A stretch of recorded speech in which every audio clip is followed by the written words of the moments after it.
Hello to all our first-time listeners, and welcome back to those who've been following us. Thanks for joining us again this week at Uncork, PA. My name's Missy Wilson. I'm a second-generation winery owner at Sutter Ridge Vineyards, and I've been enjoying the Pennsylvania wine industry for going on 20 years now. I spent time in the early years in both the vineyard and the cellar before I migrated up into the tasting room and more of a management role. Throughout this podcast, I'm so happy to introduce you to the growers, the winemakers, and proponents of the Pennsylvania wine industry. So if you're enjoying this episode, don't forget to hit the subscribe button to make sure that you see each new episode as it comes out.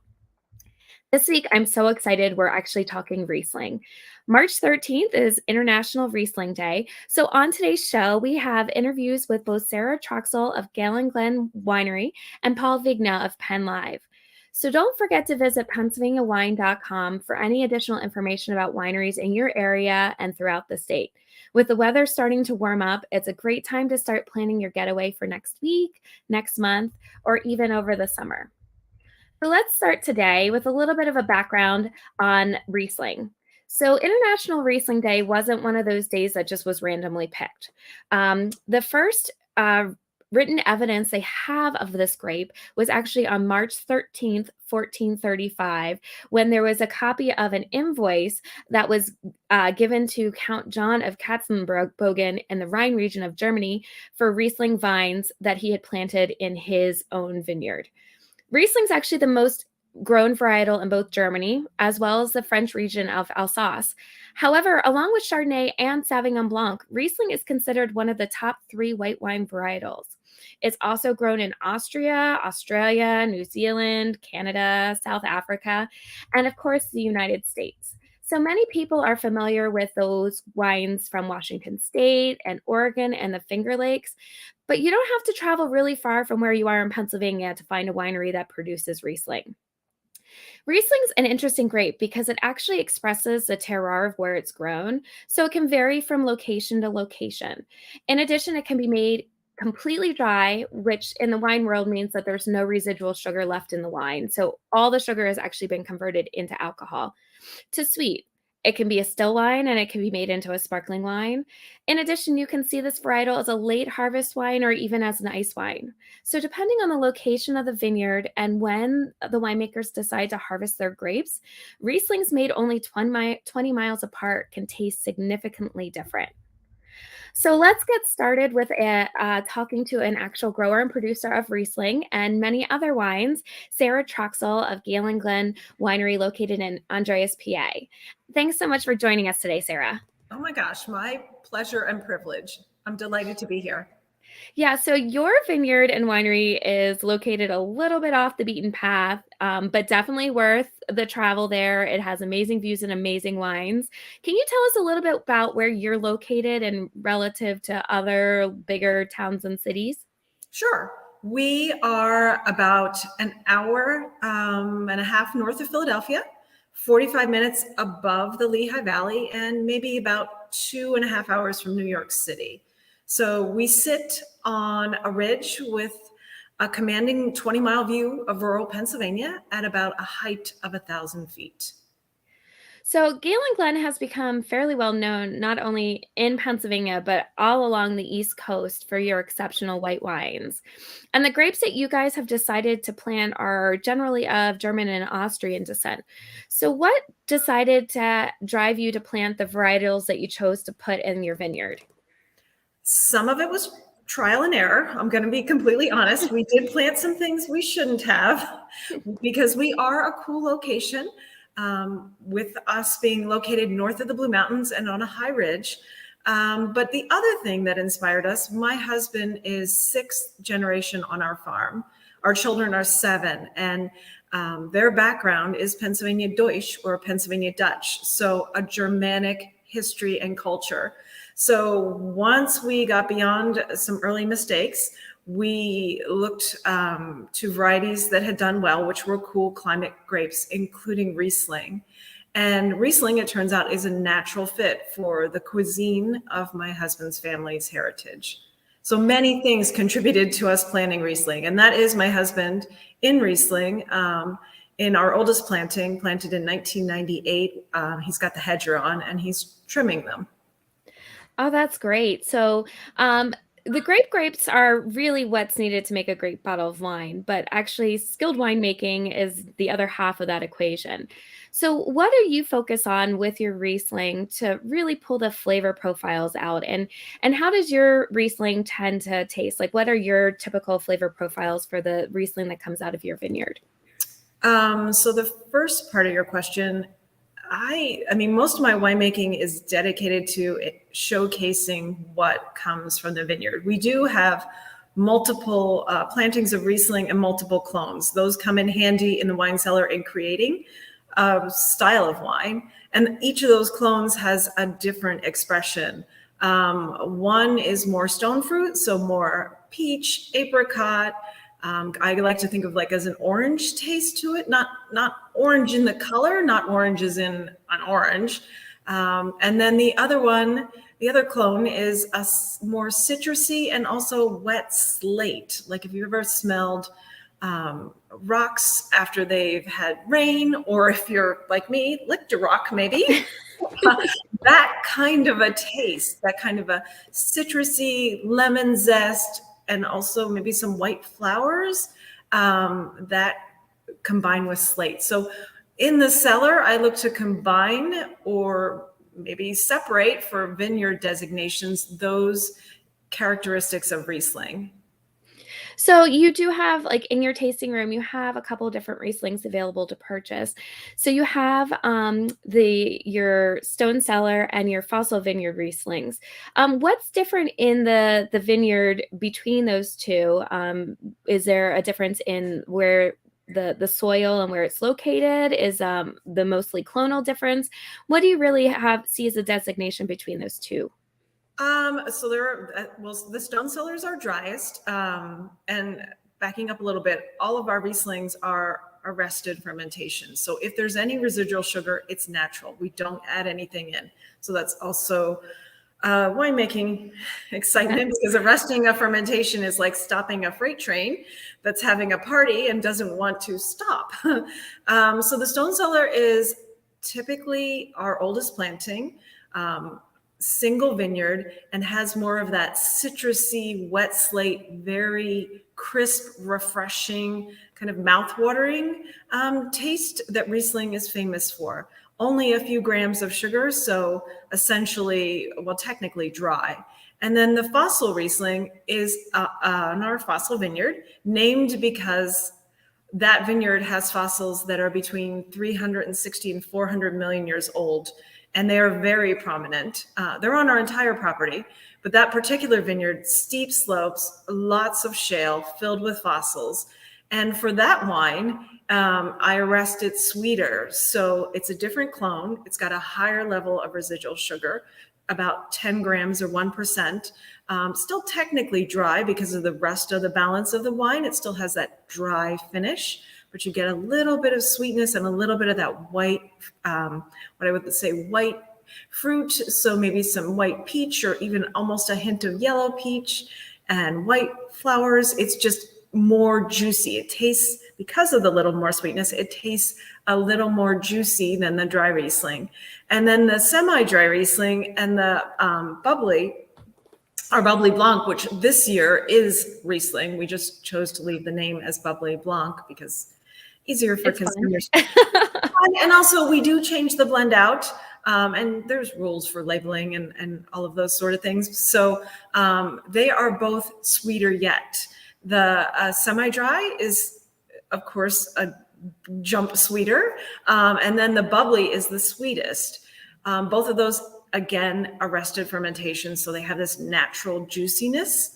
And what makes the bubbly special is the carbonation with that little bit of sweetness makes it seem a little drier, but also has that same mouth-watering capability. Bubbles lift the sweetness and make you salivate and want more. So that's often why bubbles are served at the beginning of a meal, because you get a little tease to your appetite with the bubbles, and in our case, a little kiss of sweetness.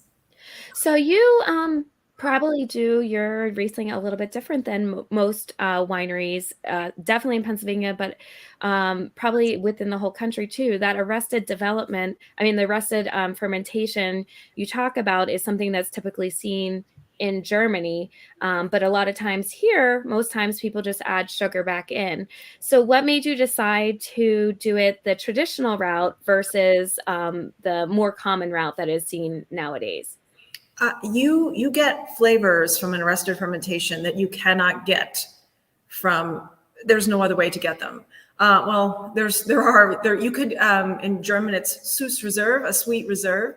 Hold some juice back and back sweeten with that. We have also experimented with that, and maybe could be. Every year is different, so I never know exactly what we're going to do, and every fermentation is different. But yeah, it's definitely a more challenging style of winemaking. But I like that style, and I feel it's the best showcase of what comes from our vineyard, because not only do you taste what's been fermented into wine, but you also get a little bit of that sweetness, which is, there's just nothing like it. It's a stylistic choice, and it's the style of our winery. I like it, and so do my husband and daughter, who are also an important part of the winemaking team. Well, that's actually something great for people to really embrace then, because they get a chance when they come and taste your Rieslings compared to others. It's completely different stylistically. It's completely different fermentation wise. And it's something fun that people will be able to experience themselves. Mm-hmm. So in addition to your Riesling, what are some of the other varietals that people can enjoy when they come into your tasting room? So the other varieties, we grow the Germanic tongue twisters, Gruner Veltliner, that we happen to have the second oldest planting in America. So we're very passionate about Gruner. And then the third white, Gewürztraminer, also a tongue twister. Gruner and Gewürz, we do dry. Those are both dry. Then we get into some more tongue twisters, Zweigelt. The other Gruner Veltliner is Austria's white. Zweigelt is the red, so another Germanic variety. A Germanic cross, Cabernet d'Orsa, which is not commonly planted here in America. We've got some Cab Franc. Then we have a couple hybrids. We have Chambourcin, Cayuga, and Vidal. So the fun part about visiting versus just going to the state store to pick up a bottle is you have all these fun different options that they won't ever get a chance to see, probably, well, definitely in the Pennsylvania state stores, but even within Pennsylvania, you have quite a few fun varietals that aren't quite as well known. So if they want to come and visit you, what are your guys' current hours? Right now we're open Friday, Saturday, Sunday, 12 to 5, because it's winter, rural Pennsylvania. Kind of quiet here right now, but when we're open, we are always pouring wine, and we love and enjoy welcoming guests to see our farm and just enjoy our view and, of course, taste the wines. So if someone's interested in, if they can't make it up, but they're interested in purchasing for some shipping, or they like some information on some upcoming events that you have going on, is the website your best place to find some additional information for what you have going on at the winery? The website is indeed. We do ship nationally, and of course in our own state as well. And we have, social media or our website. You could find out what we're up to. As you can see behind me, March is soup. Well, it's definitely, you need one day. Well, you need something warming today, at least where we are, right? It's a bit on the cool side today, seasonally cool, but delightful. Wonderful. So thanks so much for talking Riesling with us today, Sarah. I highly suggest that you actually go in person to visit them, between their amazing wines and their beautiful views. But if you just can't make it up in the near future, I recommend going to their website at galenglen.com and get additional information about wines, upcoming events, and look at a couple bottles for shipping. So thanks so much, Sarah. Oh my gosh, Miss, my pleasure. My absolute pleasure, Miss. Delightful to see you, even if it's virtually. And I look forward to seeing you sometime soon in person. Definitely. Thanks, Sarah. Bye. Bye. So we talked directly to one grower and producer, but we're actually happy to have back with us this afternoon a leading writer and proponent of the Pennsylvania wine world, Paul Vigna. So Paul actually reports for Penn Live and the Patriot News, and he's been writing about Mid-Atlantic wineries for over a decade on his blog, The Wine Classroom. So thanks so much for joining us today, Paul. Hello, Missy. Hello again. Yes. So you're like the perfect person to kind of bring in on this conversation because we were just talking a little bit earlier, and with over 200 wineries in the state, you have done some research, and there's pretty much a lot of wineries you can go to visit for some Riesling, but Paul's got some great places for you to really check out with regards to people that are doing something a little bit different. So let's start with some wineries that have some award winners. So we just had the farm show a couple months back in January, and they always do a wine competition there as well.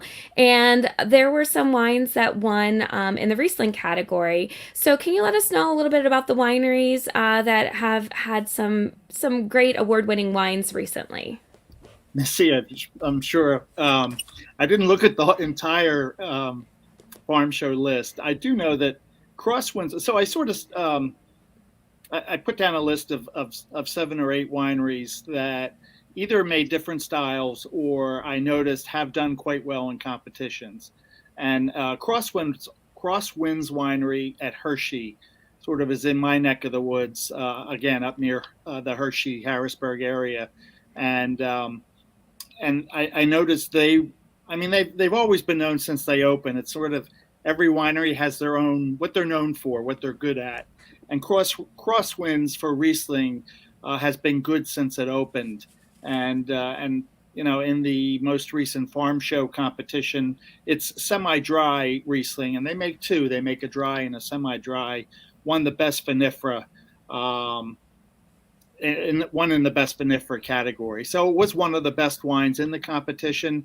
That Riesling has also won in the Finger Lakes competition. It's placed in the Pennsylvania Wine Society Wine Excellence in years past. So they are definitely one that excel at that grape. Ed Jansen has been making the wine there since it opened, and they've done a really good job.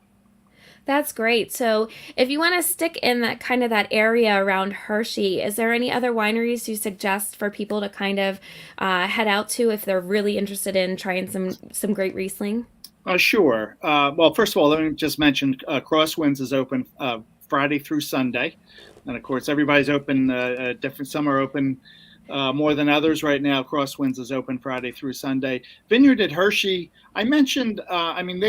They've actually been a 2-time winner of the Governor's Cup for their reds, both for their Merlot and a blend called Firefly. But I noticed one thing about that they've done for years is a sweet Riesling. So when you and I talked about different styles, etc., they were one of the few that I found in the state that actually advertise it as a sweet Riesling. I don't know what the sugar ratio is, but most wineries are either dry or sort of in the Germanic Alsatian style. It's maybe around 2.5%. So it was interesting to see that they actually do a sweeter Rieslings. I didn't really notice that elsewhere around the state. Yeah, and that's great because I feel like Riesling is one of those grapes that, you can kind of everybody can find that version that they like for themselves. If you tend to go the drier style, there are lots of wineries that make it drier. If you tend to go a little bit sweeter, you like things more that, semi-dry, semi-sweet, there are plenty of places for that. And it's great to know that if you are still a little bit sweeter on your palate and you like something with a little bit more sugar to it, you can definitely find it at the Vineyard at Hershey for that sweet style Riesling. So do you have any other recommendations of places for people to head out to? Well, I do. So I went down to the southeast corner. And again, I think most wineries in Pennsylvania, you will find Riesling on the menu. Some do dry, some do the semi-dry, but generally you'll find it on the menu. And so this one I mentioned, I've known this winery and the owner, Rich Frazier, for years. They do, as you can see, this is their label. They do a semi-dry. Honestly, I wanted to mention them because they're one of the few in the state that do family photographs on the label.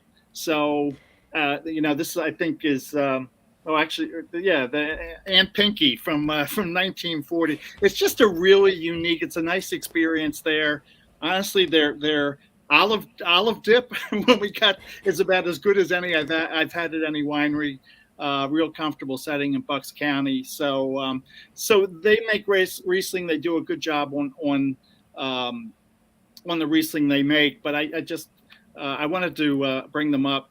One for the label. Two, they also make a dandelion wine there that has nothing to do with Riesling, but it's one of the few. It's one of the few fun. to do that. That's a family recipe. So so I wanted to mention this is Whitecomb Vineyards. It's in Furlong, and then it's in Bucks County. Okay, so if you're in the Bucks County area, definitely go check them out.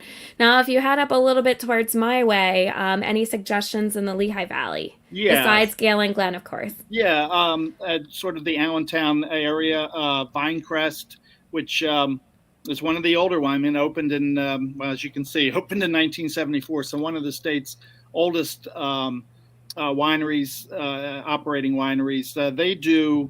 They do a dry, and they also do what I would call a classic. Again, that semi-dry. They also have a blend, and I couldn't find it. I called up there today and couldn't get anyone, at least this morning. But they also do a white blend that Mensch talks about a number of different grapes that they put in it. So I'm not sure. I did find a couple of wineries that use that grape in a blend. And I'm not sure if Vinecrest is one of them, but they certainly do a nice job with Riesling also. Yeah, and I actually was just out there a couple of months ago and enjoyed their Riesling. So I did the dry. It was delicious. So I highly recommend it. And also they have food options and a great location too. They have views over their vines as well. So you definitely get a nice a view to go along with a visit there too. Agreed. And one of the other nice things there is, I mean, you have two other wineries. I think it's a stone's throw away. You have Clover Hill next door, which has also been there for years. And then Stony Run, which is nearby. So it's, you know, for and both of them, and they all grow too. So which is really great. So you can see the vines that they're harvesting from, that the wine comes from. And it's a beautiful, beautiful views of the Lehigh Valley. Yes. With not too difficult of a drive if you're from the area, around within an hour or so from the area. Easy on, easy off. So. Correct. Yep. Okay, so if you want to go a little bit further north. In the Wyoming County, yes, Nimble Hill, which is a winery and a brewery, family owned. They do they do a dry there, and they also do a semi-dry. And again, this is another one. In noticing their awards, I mean, they've won Finger Lakes.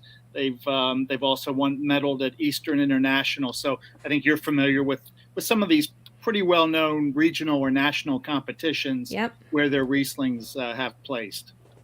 Yeah, that's great. And then if you want to try something a little bit different, you actually found us a great place to try another sparkling Riesling. So Riesling, you don't necessarily just have to go with Chardonnay and Pinot Noir when it comes to your sparkling. Riesling's an option. So where can people go if they want a little bubbles with their Riesling? So this would be Faro Vineyards in up in Lewisburg, so I don't mess it up. Lewisburg, Union County, north of Harrisburg. To me, it's one of those that, at least for people that live in Philly and some of the cities, they're sort of off the radar. But I think Chuck Zaleski, who's both owner and along with his wife and winemaker there, I think just the quality of the wines has put that winery on the map. They do they do a dry, they do a semi-dry, and they do the bubbly. And again, you don't see too much of that, but he does a nice job on all of them. You can see in that list, that grouping there. They also do a sweet tea that has been really popular since they released that. And they're well known for, again, if we're going to talk grapes, a couple of red grapes, Lemberger and Saperavi, and that's a fun one, and stuff you don't necessarily see everywhere. Exactly. So that's definitely worth the drive. Yeah, and a gorgeous tasting room, which they put up a few years ago. So I took this picture. I forgot. I think it was up last summer or fall, but really nice. for us, it was an hour and a half, 2 hour ride, and just it's a really nice afternoon up there. So. And Lewisburg is a beautiful. I went to college there. Unfortunately, this did not exist when I was there, but Yes. Beautiful area, very rural, but there's definitely that beautiful atmosphere around it. So definitely worth the trip out that way. For sure. Yes. So you also have something a little bit fun and exciting that Maza put together recently that is a little bit different when it comes to their Riesling. I had seen that you had mentioned something about the Pet Nat, which Maza has. So a little bit of a different feel, right? So can you describe a little bit of like what Pet Nat is compared to a normal bottle of wine? Well, now let's get on the. I mean, Pet Nat to me is like a cloudy, bubbly. I mean, it's and it's something that's been trending. I think I don't know 5 years, 10 might be a little long, but certainly in the last 5 years, and I think you're finding more and more making the Pet Nat. Both in Pennsylvania and some of the other eastern states. I mean, what caught my eye about Maza, one, their first vineyards are now 50. Their first vines went in the ground in 1972. They're if not the biggest, one of the biggest producers in the state. In terms of Riesling, they have a collection called the Tribute Collection where they do a semi-dry, and then they do a blend. They have what they call a bare bone series, which is actually my favorite of some of what they make. And their bare bones white is a blend of Vidal Blanc, Cayuga, Traminette, and Riesling. So, just sort of looking around for what people do with the grapes. They're definitely unique in making a blend. I got to make one. I don't know how much time we have. There's one other I found. Presque Isle has been among the biggest award winners with Riesling in the state of Pennsylvania. So while we don't have them in the in the gallery in terms of photo, just in looking around, they've won a number of awards, including out in San Francisco. They had double gold for their Riesling. So wanted to mention them too. Yeah, so if you're headed up to see Maza anyway, they're just a little bit down the way. So great stop over there at Presque Isle as well.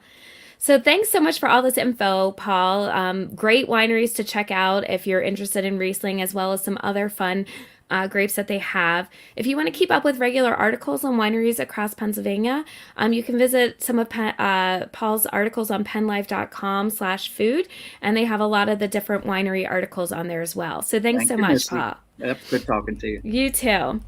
So make sure that you visit your local Pennsylvania wineries this weekend so you can stock up for a bottle of Riesling for International Riesling Day on Sunday.